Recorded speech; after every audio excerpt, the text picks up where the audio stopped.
Muito boa noite a todos, estamos começando mais um Café Seguro, o podcast de segurança da informação da WSS. Eu sou o Pedro, host desse podcast, e hoje, como semana passada, novamente, eu já vou deixar claro para todos os fãs de plantão do Ben-Hur que o Ben-Hur não estará conosco novamente. Eu me sinto triste e é com o coração pesado que eu venho informar isso a todos os ouvintes e espectadores e seres que nos observam, que o Ben-Hur não estará hoje com a gente, infelizmente. O Ben-Hur teve outros compromissos. Tirando isso do caminho agora aqui, eu gostaria de já passar a palavra para o meu colega de banca, Dalalana. Dala, apresente para os ouvintes.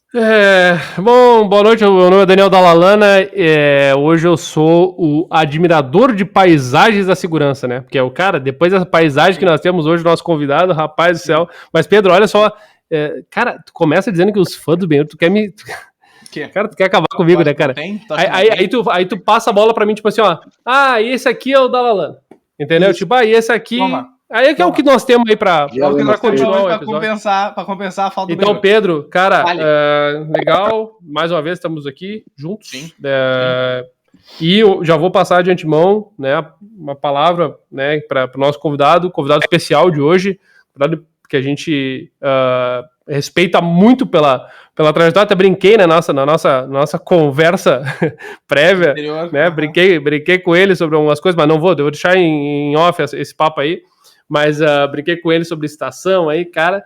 Então, Marcos, né, o melhor, Sêmola, né, para quem todo mundo conhece, fica à vontade, tá em casa, o espaço é teu, e aí te apresenta para nós, não tem muito tempo, tá? Você já vai se apresentar, tem 5 horas de apresentação, não é 5 horas, tá? Vai.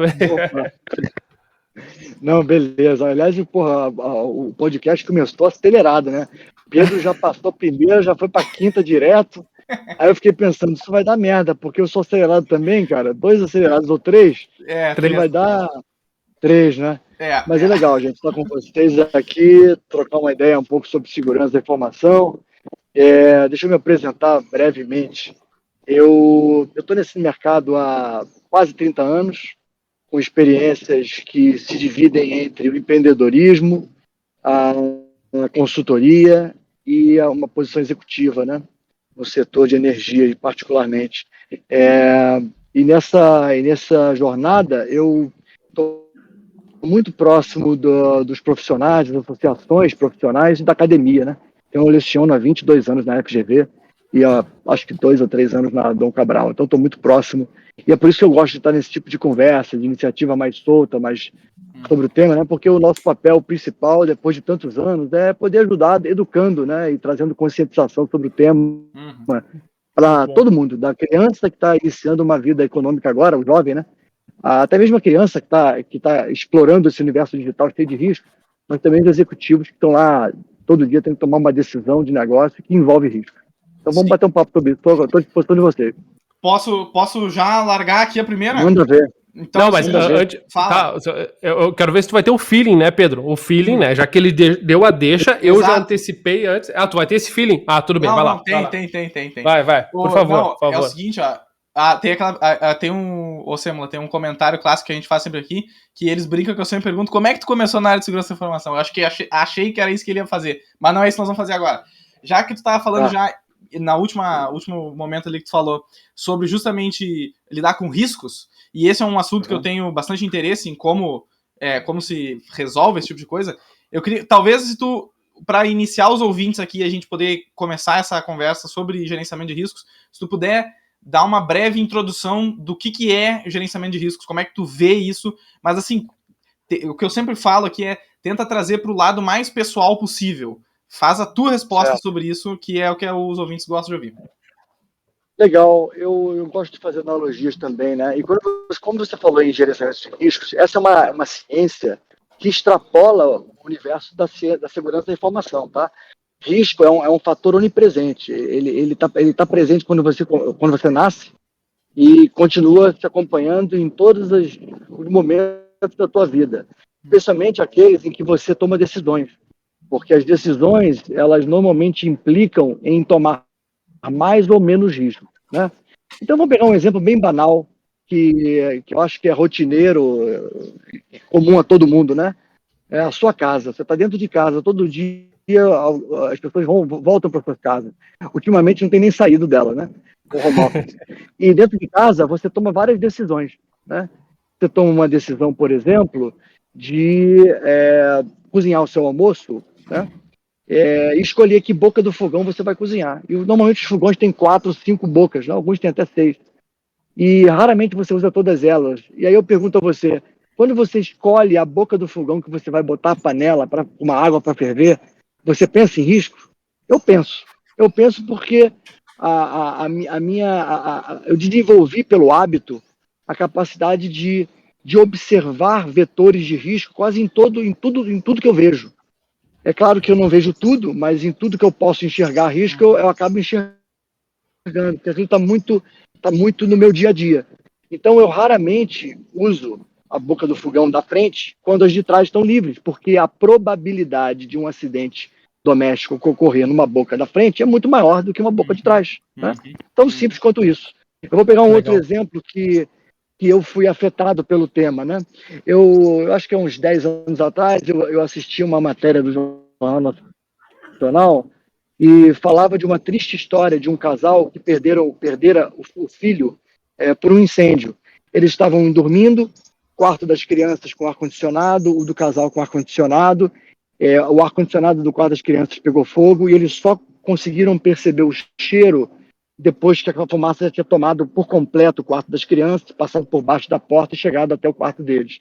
Naquele dia, eu comprei 12 sensores de fumaça para minha casa. Né?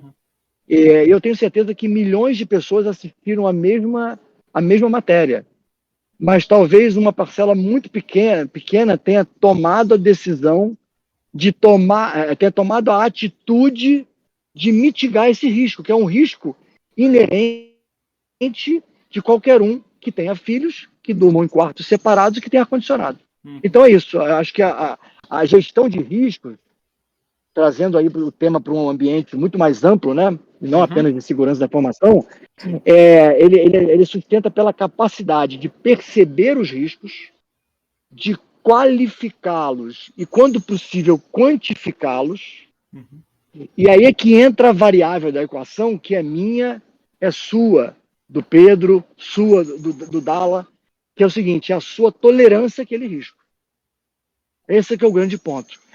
O conceito de gestão de risco ele é muito simples. Uma vez que você entenda o risco e compare esse risco com a sua disposição para aceitá-lo, você vai ter que tomar alguma decisão.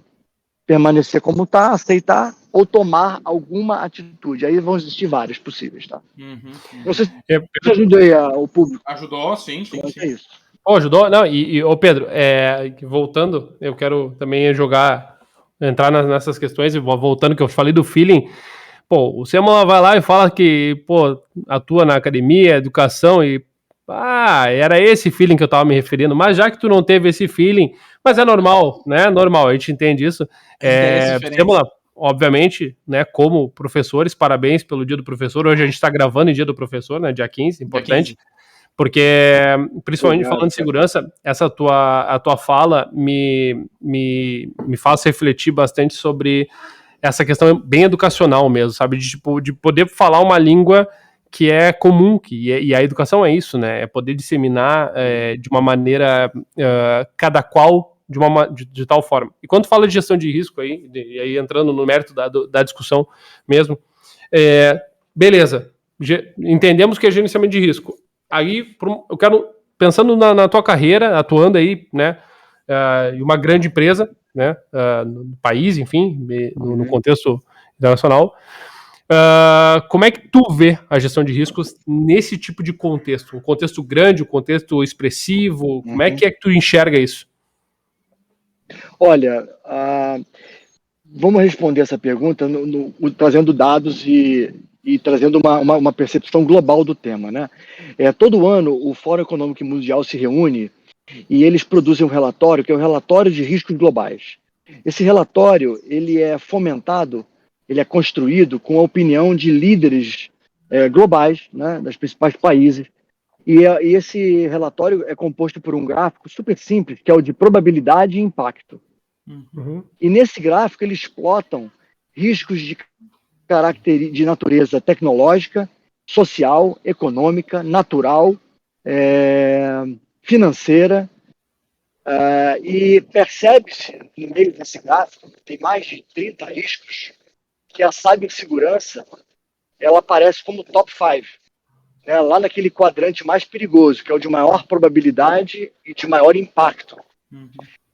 Isso por si só é uma boa mensagem. Mostra que líderes representados nesse relatório têm uma percepção do quão relevante é o risco de segurança para os negócios. Infelizmente, o relatório não reflete a opinião e a percepção dos líderes empresariais de uma forma geral. Uhum. Eu sou professor, mas sou estudante também, né? Eu estou fazendo um curso de conselheiro de administração do IBGC. E estava conversando com a turma e com o professor, né? Que existem fatores que corroboram para que esse problema da falta de percepção do risco real ele aconteça. Um exemplo que foi discutido há pouco era de que, mesmo que os executivos à frente das empresas eles queiram se desenvolver com a habilidade de percepção e avaliação de riscos, muitos desses riscos, que são reais, eles não têm a probabilidade de produzir resultado negativo no curto espaço de tempo em que esse executivo estará sentado nessa cadeira. Uhum. Isso nos remeteu a uma analogia muito comum com a política, né? Todo político que entra para um mandato de 4 anos, ele não está querendo fazer nenhum projeto que vai demorar 20 anos para produzir resultado, porque aquilo não é eleitoreiro, ou não tem um apelo que o faça transmitir para a população o valor da candidatura dele. Então perde a prioridade. Resultado, Pedro, o problema crônico que eu vejo em todos os mercados, não é brasileiro não, é a dificuldade, a combinação entre a dificuldade do executivo, do tomador de decisão, em enxergar o risco de maneira integrada, holística, que é o risco sistêmico do negócio dele, combinado com a falta de motivação para encarar certos riscos, justamente por esses conflitos de interesse ou até limitações da própria função. Esse é o desafio, cara. Eu estou nessa batalha há 30 anos, tentando mostrar o retorno do investimento. E é interessante isso, né, cara, que além dessa percepção que, por exemplo, vamos lá, vamos trazer para uma coisa cotidiana que nem tu tinha feito antes. Se tu pegar o exemplo da boca do fogão, né, e que tu mesmo usa, em certos sentidos, ele como um exemplo de algo que as pessoas normalmente não pensariam, né, e não teriam essa percepção, né, assim como a história do ar-condicionado, em que uma fração pequena das pessoas, ao ver aquela notícia, realmente foi comprar detector de fumaça para casa, né. Então a gente vê que é fácil a gente olhar para um executivo ou para um político e pensar que ele não tem essa visão de gerenciamento de risco a longo prazo, sendo que a gente não faz isso nos aspectos da nossa vida que a gente poderia fazer, né? Então tem essa primeira reflexão que é importante fazer para si mesmo.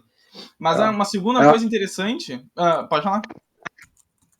Não, eu estava me segurando aqui porque tem 2 casos muito banais que dão uma ótima fotografia do quão imatura é a sociedade em relação a riscos, cara. Todo mundo lê diariamente ou fica sabendo por um amigo de um grupo de WhatsApp: clonaram meu celular, né? Clonaram meu cartão.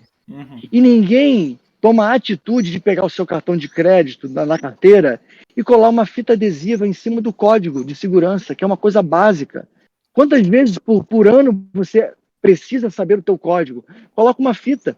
Quando você passa esse cartão na mão de um frentista do posto, ele não vai conseguir olhar esse código, ele não vai ter tempo de tirar a fita que você colocou lá atrás. É básico.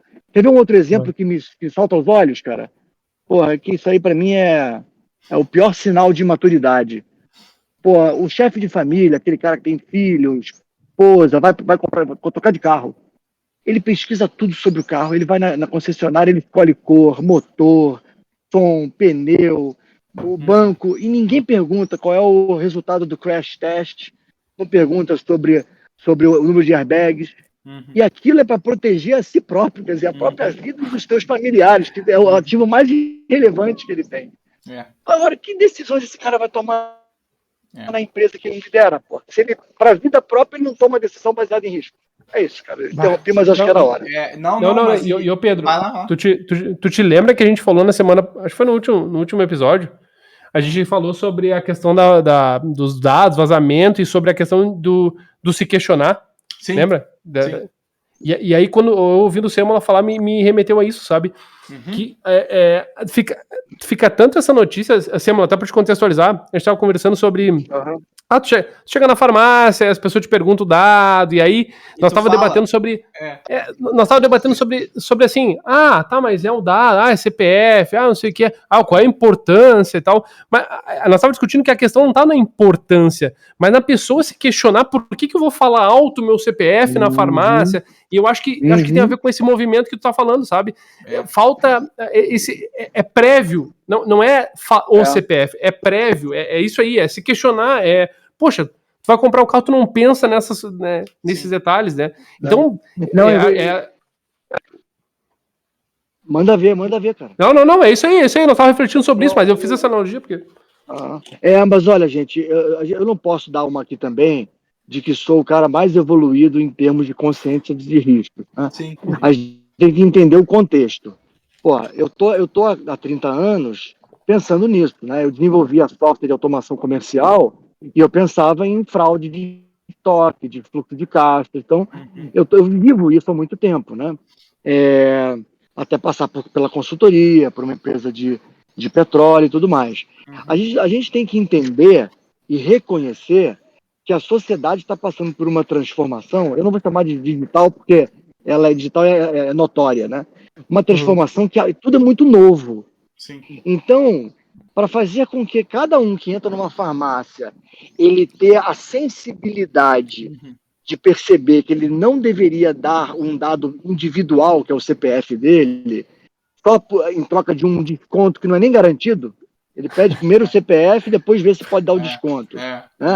É demais. A pessoa não vive aquilo, ela não percebe o valor daquilo intrínseco e ela não percebe o que se pode fazer contra ela com aquela informação. Aí é difícil. E não só contra, né? Mas é toda a discussão que vem paralela com a coisa da LGPD, que justamente aqueles dados ali que tu gera ou que são teus a priori, eles são uma coisa tua, né? E que tu não é como se tu pudesse, tipo assim, não é como se as pessoas pudessem usar eles aleatoriamente, que nem isso da farmácia, vamos ver se tu pode ganhar um desconto aqui, me dá teu CPF.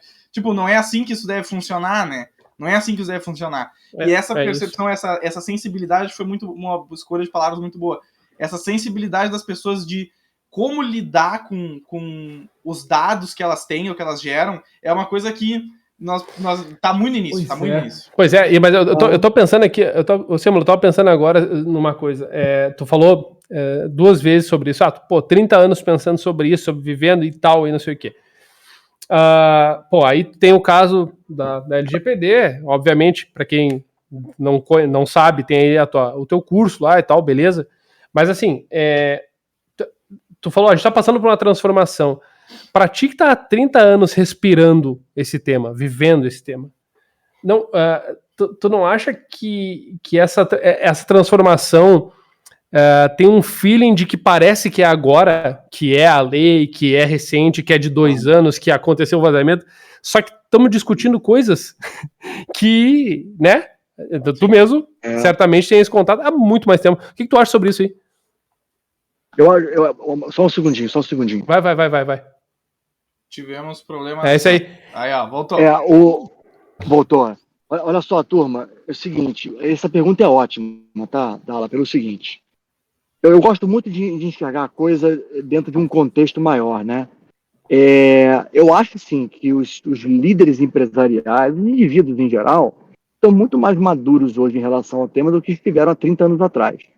Sim. O problema é que as ameaças, elas evoluíram muito mais do que nós evoluímos. É como se cidadãos de 30 anos atrás para agora tivessem dado um salto de 10 metros, mas os criminosos deram um de 20. Então a sociedade e os indivíduos continuam defasados, entende?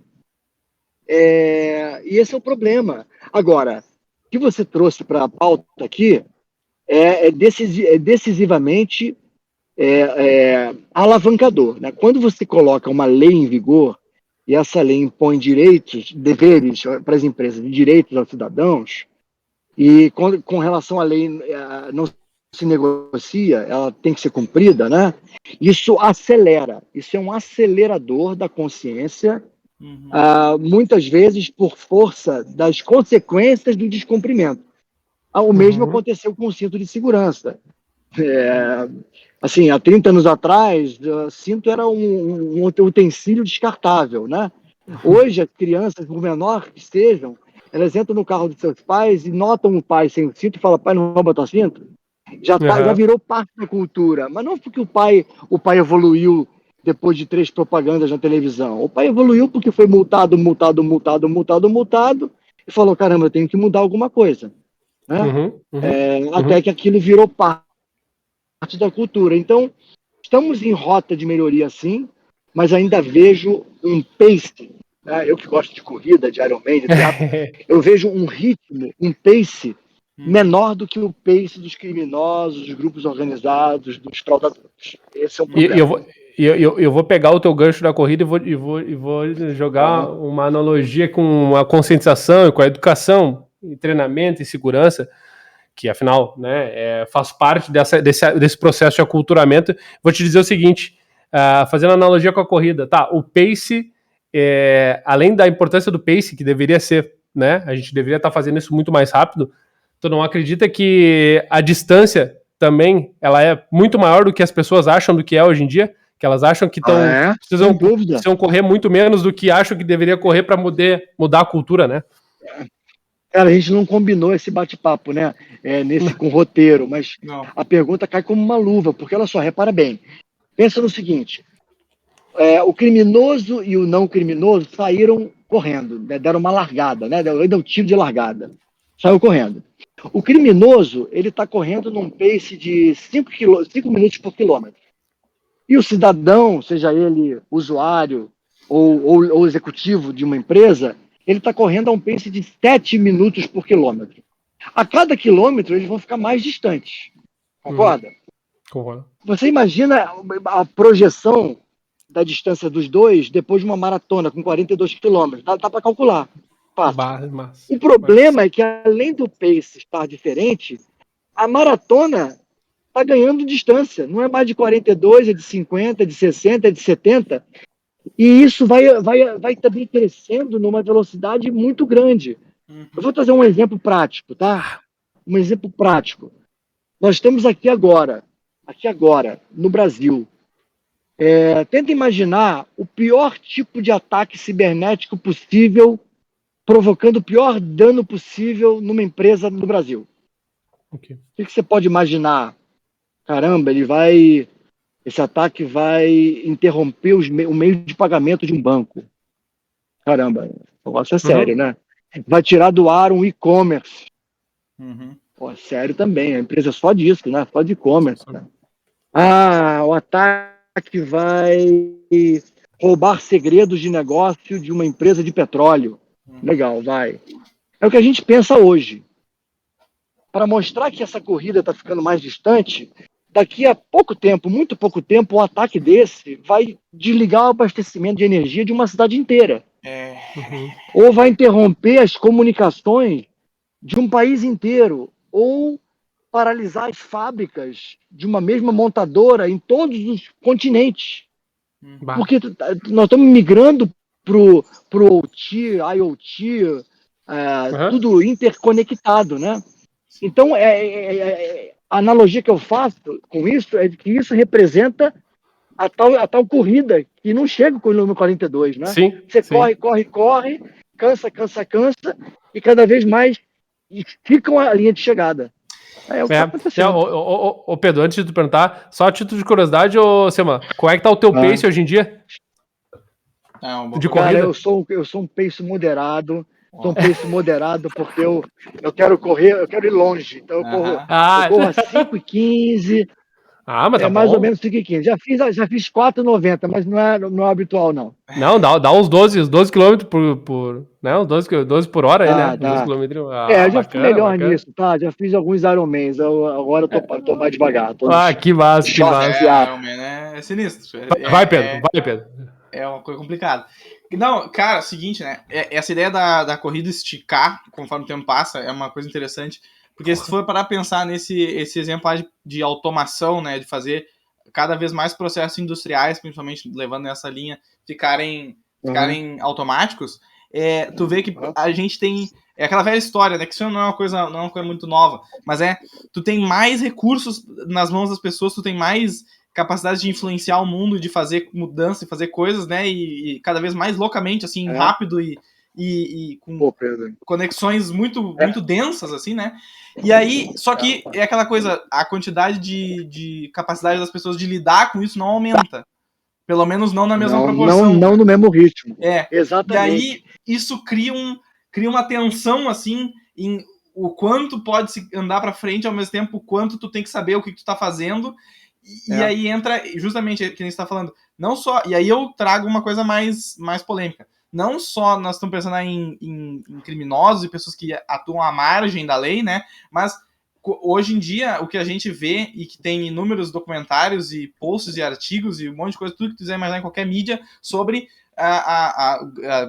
coisas como grandes companhias de tecnologia, tipo Facebook, Google e coisa assim, que usam essa crescente capacidade de comunicação e de geração de dados das pessoas para fazer coisas que as pessoas não necessariamente querem que eles façam, né? E que elas não necessariamente dão consentimento para fazerem, né?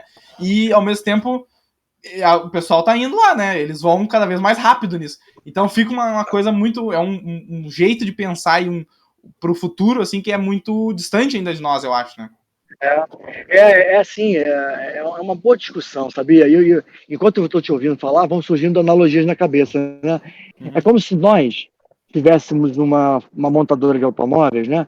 De carros, e tivesse um engenheiro de motores com a capacidade de desenvolver motores melhores e mais velozes, maior do que o engenheiro de freios.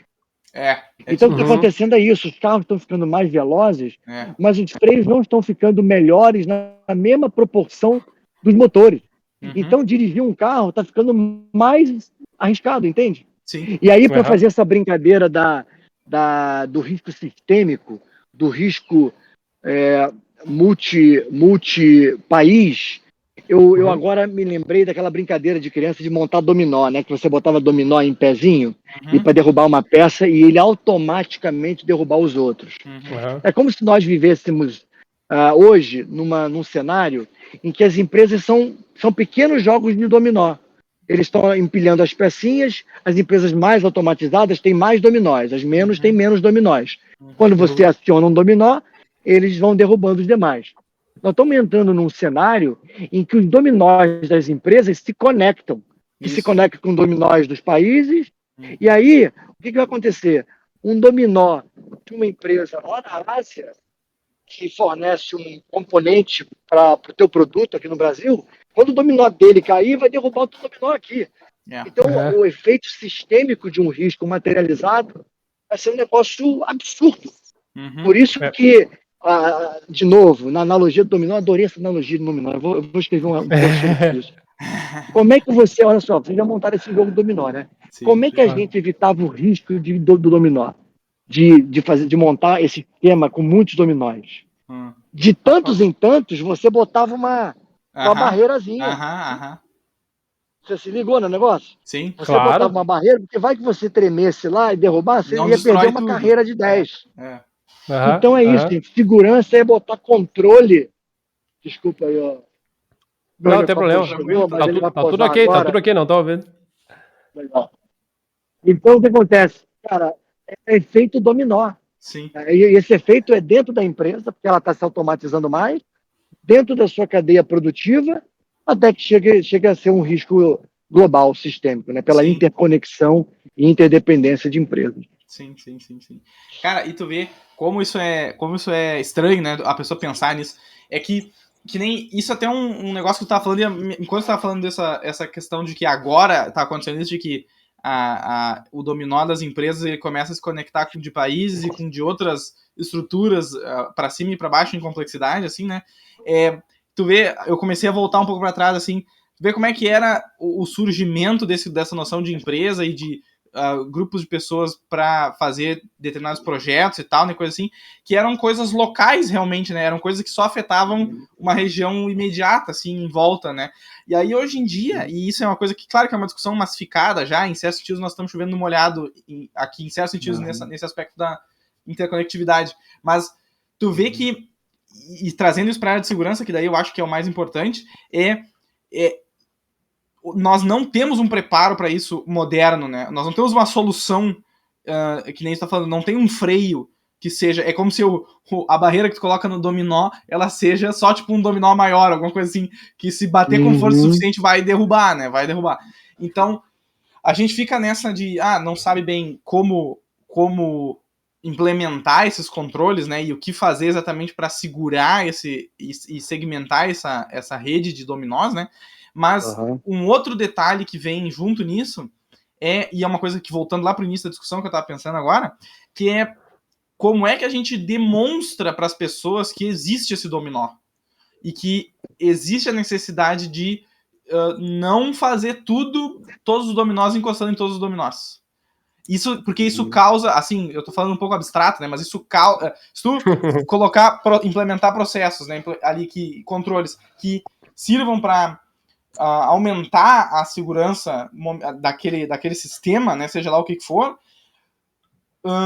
isso geralmente não é uma regra, mas em muitos casos isso diminui a eficiência, não é um bom termo, mas isso diminui a capacidade daquele sistema de funcionar como ele funcionava antes. Ele vai ter que achar uma outra forma de funcionar agora, né?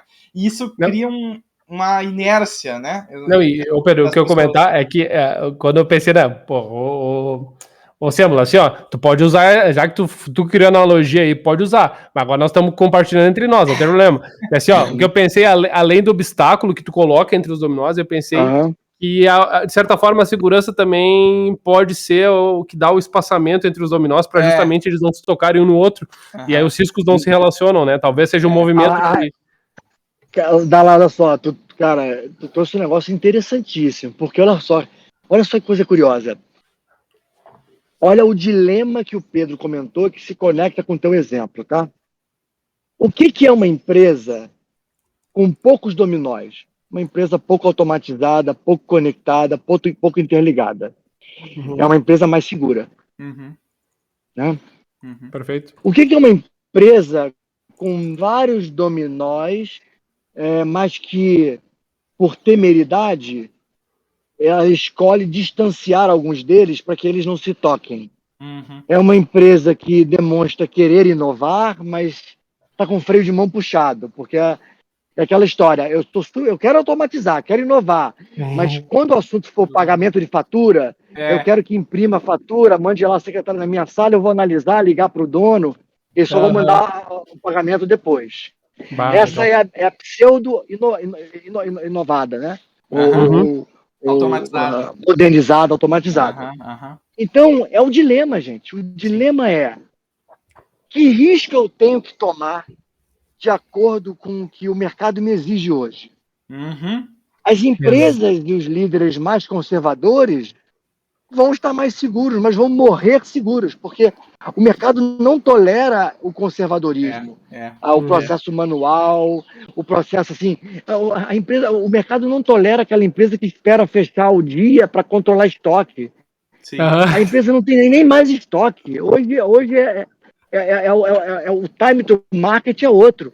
Eu vendi o que eu não tenho ainda, o meu fabricante viu o que eu vendi, já iniciou a produção. Então eu tenho que compartilhar, eu tenho que conectar os dominós. E aí que entra o dilema. Caramba, o que eu preciso fazer para não morrer e desenvolver o meu negócio, mas também sem correr risco demais para eu não morrer de outra forma, por um acidente. E tu vê, tu vê como essa ideia ela tá antiga na minha cabeça, né? Que agora eu até foi sem querer isso, mas era essa ideia e essa dicotomia aí que eu tentei explorar com aquelas notas malucas que eu te mandei há tempos atrás, lembra disso? Aquela coisa escrita que eu te mandei. Era essa. Isso é uma coisa que eu tô cara. há muito tempo pensando, cara. É justamente isso existe essa tensão, saca?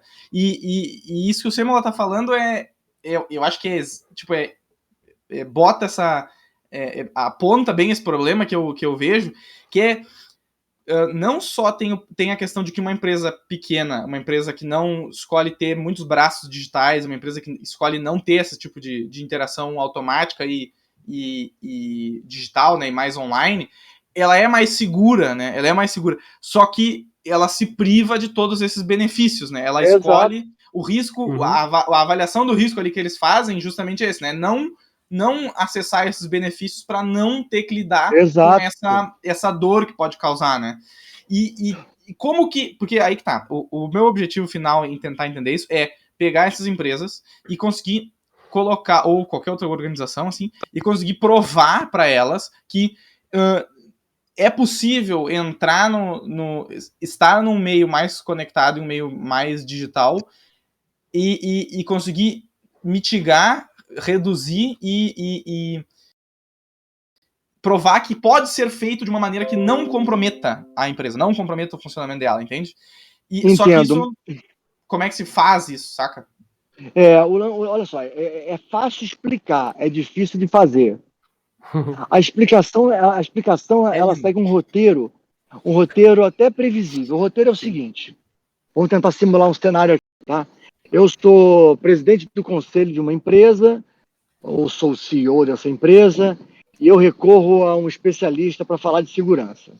O que o cara tem que fazer? Tem que fazer o seguinte, olha, deixa eu entender o seu negócio. O seu negócio é de quê? O negócio é de aviação. Opa, seu negócio é de aviação. Já me contou uma porção de coisas. Tá? O modelo de negócio de aviação ele é muito particular. Né? Você tem que definir a locação mínima do voo para torná-lo viável, tem que definir tarifa dinâmica para poder tirar o melhor proveito do momento de maior demanda, menor oferta. Aí esse indivíduo, esse CEO, fala assim, mas olha só, eu sou muito antigo, o que eu faço aqui, eu tenho 60 anos, 70 anos, o que eu faço aqui na companhia aérea funciona já há 40 anos que eu estou no comando, eu sou mais conservador. Aí esse consultor tem que dizer para ele a verdade, olha só, senhor, se o senhor não tomar certos riscos, o seu negócio vai acabar. Né? Se o seu cliente não for capaz de pesquisar um preço dinamicamente no celular dele, emitir uma passagem em formato eletrônico e apresentar um QR Code no guichê, ele não vai comprar passagem com você. Né? Não vai. E ainda tem uma má notícia. Todos os seus concorrentes que fazem isso que eu descrevi têm despesas menores do que as suas. Sim. Porque você quer ser conservador, tem que ter mais pessoal, mais processo, mais objetos físicos, papéis, etc., para gerenciar. Então você vai perder cliente de duas formas, por um preço menos competitivo e pelo response time que não atende ao requerimento do seu cliente atual. Então a primeira pergunta, a primeira input do consultor é essa. Se você não tomar risco, você está fadado a morrer. Uma vez que ele diga, ok, acredito em você e vou encarar essa jornada contigo, aí é que entra também o segundo papel do consultor, que é o seguinte, deixa eu entender melhor como é que o teu modelo de negócio está desenhado. Onde é que você ganha dinheiro, onde é que você perde? Onde é que você pode tomar mais ou menos risco? E quais são os dominóis que eu posso colocar de pé? Sim. Uma vez que você desenhe isso, você desenhou o que eu chamo de landscape de risco presente. O risco inerente era o que estava, a situação do negócio dele, risco presente quando eu desenhei uma automação para ele. E aí eu mapeei os riscos. Aí eu tenho que ter uma outra conversa com esse cara, que é o seguinte, senhor, olha, eu estou pensando em automatizar aqui, dessa forma. Só que eu vou trazer para você uma noção do impacto se esses dominós aqui caírem. Olha só, se eles caírem, olha o impacto. Se esses outros aqui caírem, olha o impacto. Se esses outros caírem, olha o impacto. Vamos conversar sobre o teu apetite a esses riscos? Vamos. E aí, apetite de risco envolve várias coisas. É o apetite financeiro, por exemplo, que ele tem para remediar o prejuízo que ele tenha, um risco reputacional. Então, eu vou colocar na mesa vários cenários de risco e vou perguntar para ele, para o conselho dele, qual é a tolerância, qual é a resiliência que o negócio dele tem para aquelas situações. Dependendo das respostas que ele me der, Pedro e Dallas, é que aí eu tenho que apresentar medidas compensatórias. Olha, senhor, sabe esse risco aqui que você viu que era intolerável? Pois é, tem uma medida compensatória que é colocar essa barreira aqui entre esses dois dominós. Uhum. Ela vai te custar um dinheiro, mas ela vai mitigar o teu risco na medida que você precisa para tornar viável que esses dominós fiquem de pé. E aí você vai construindo um roadmap de controles do dominó. Aqui tem uma barreira, aqui tem duas. Aqui eu vou botar uma barreira de 10 em 10 dominós. Ali de 3 em 3. Ali de 50 em 50. Essa brincadeira. E aí, galera, essas barreiras são o quê? Físicas, tecnológicas e humanas. Aqui eu vou botar um processo de double check para aprovar um pagamento acima de 2 milhões. Ali eu vou botar um robô que vai fazer uma análise do horário que aquele acesso está sendo feito e perceber uma anomalia de comportamento. Ali eu vou colocar um monitoramento ativo, para o estoque, por exemplo, acompanhando o tráfego da minha rede. Aí começa a brincadeira do dominó, que é montar o teu dominó. Eu não queria falar dominó. Não, mas as barreiras? Né? As peças de quebra-cabeça, né? Para compor o melhor sistema operacional de risco para aquela empresa, naquela condição que a gente entendeu e discutiu. Entendeu? Cara, eu vou dizer o seguinte, ó. Foi tão essa resumo, essa coisa assim toda, né? O final agora aqui foi tão Sistema perfeito. Sistema operacional de risco, cara. Fica com isso na tua cabeça, cara. Risco, cara. Eu vou dizer o seguinte, ó. Eu vou fazer isso e eu sugiro que quem tá vendo e ouvindo faça o nome que volta isso aqui tudo uns 10 minutos atrás e escuta tudo de novo. É o seguinte, ó. Eu acho que com isso a gente pode embalar esse episódio, né? Eu acho sem dúvida, sem dúvida. Não posso deixar de dar um brinde para quem está nos assistindo aqui, né? Sim. Porque como hoje é dia do professor, como um problema maior que a gente encontrou e discutiu hoje, a consciência, a percepção de risco, nada melhor do que um livro para poder aprender. Eu coloquei o meu livro em domínio público, cara. Então, se você for lá em livrodesegurança.com, os teus ouvintes baixam de graça esse livro, íntegro, completo, atualizado, e digo mais, sem pedir cadastro, não tenho nenhuma moeda de troca, é só o prazer de compartilhar. Eu quero ver a taxa de download desse livro subir agora, hein? Até para te dizer, eu já tinha compartilhado nas internas e agora a gente vai botar o link. Vamos botar o link, tá, Pedro? Manda ver. Sim, tá muito bom. Vamos lá, assim, ó, já quero te antecipar, o meu recado final é o seguinte, ó. Outra hora tu vai aparecer de novo aí, a porta tá aberta, acho que a gente tem coisa para falar, que essas analogias aí, eu já te antecipei ali que eu quero, nós vamos trocar uma ideia filosófica sobre a segurança, vamos escrever sobre isso, mas eu vou te acionar, espero contar contigo, porta aberta, sensacional o papo contigo, obrigado, tá, de verdade. Foi show, cara, foi ótimo. Só chega, tá? Beleza, valeu, galera. Valeu. Ouvintes, Pedro. Muito obrigado. Sêmola, novamente, muito excelente papo e muito obrigado por ter participado. Pessoal, quarta-feira que vem, meio-dia, nos seus feeds de podcast, todos os feeds possíveis e no YouTube, certo? Valeu. Falou. Sêmola, valeu, abraço. turma. Até mais. Valeu. Até mais. Tchau, gente.